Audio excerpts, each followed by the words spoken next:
morning, Sam. You did a great job on the presentation today. Today we did a presentation on models, what to look for in the lab from a technician perspective and how to prevent problems for doctors. This is one of the slides that you have up is, doctor having a bad day, whenever one of our restorations need to be adjusted wrong, and all the reasons, things that we can do as technicians to help avoid that by finding bubbles on models and noticing things are wrong.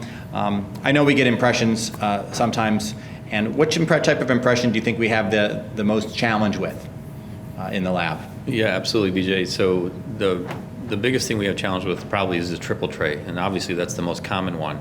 So there's a lot of things that happen with triple trays that we have to then as technicians recognize and fix and try to make right, because either the impression tray is poking through, or we got an impartial impression, or there's we pour it up and there's bubbles in there, and then so we really stress today in this lecture to everybody that we have to recognize that as technicians. We have to fix those mistakes, because as good as a triple tray is, there's some downsides to it too that we have to recognize and fix. Sure. I mean, if they bite on the plastic of a tray, they're going to dimensionally change that, and it's going to spring back and cause the crown usually to be too tight or short or something like that, right? Yeah, absolutely. And then we have to know that when we can hand occlude that it's distorted and moved. So if we see plastic poking through, we almost always know that the patient bit on that piece of plastic and that it rebounded and it wasn't correct. So what type of situations would you say, tell a doctor, hey, do us a favor, don't use a triple tray when?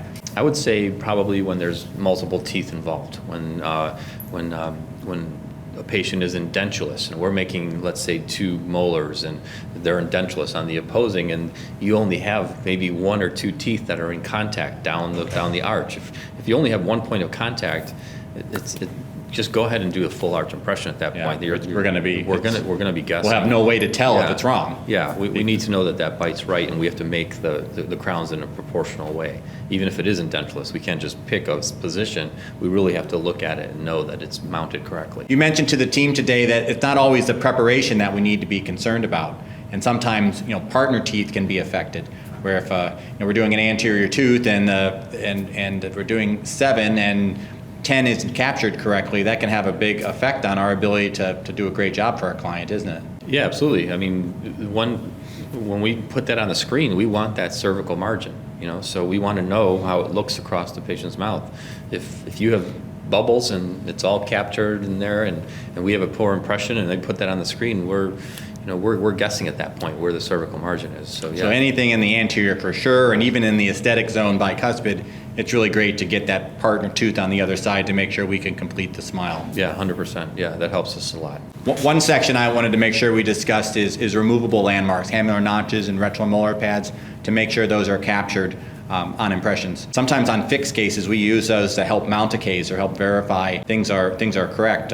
We would always, anytime that situation comes up, we'd want to always advocate a full arch case, full arch impression. Would you suggest? Yeah, absolutely. Of course, we need all those landmarks, the pads and the notches and everything that's involved with making a removable case. And 100% when it's an impression, they're typically all there and pretty good.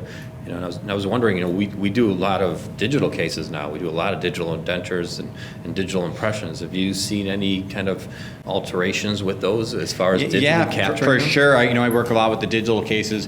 We find that on edentulous cases or partially edentulous cases where doctors are using a scanner, an iOS system to capture removable cases, it's definitely more of a challenge capturing some of those landmarks.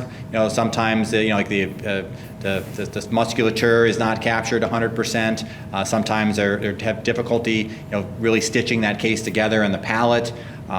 So we recommend, we have great success with using iOS cases, but there still is a little bit of a gap as they try to stitch together removable cases. So the more teeth are missing, the more of a challenge it is to use an iOS system. So if it's a case maybe with 2 cuspids, that might be really a challenge to capture like the fold and capture all the landmarks that we need to do a good job digitally. Can be done. It's just could be more of a challenge for the clinician to capture all those landmarks digitally. And I noticed where also, it's a silicone. It's in the tray. It's going to capture whether you like it or not. So. Yeah, I mean that's a good point, because I noticed that as we get more digital cases with fixed, digital impressions and all those landmarks are really good. They're Absolutely. really good. They're there.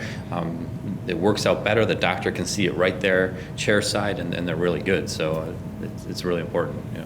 Great.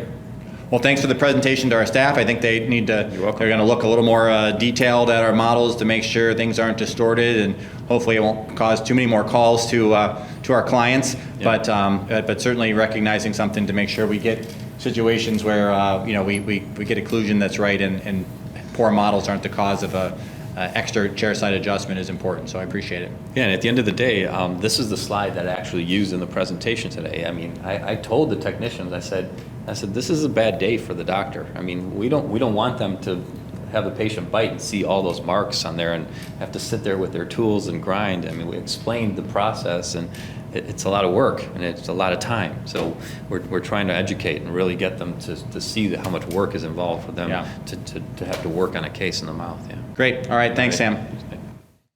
To receive a copy of this lecture, visit www.rodentallab.com/ROE Reviews.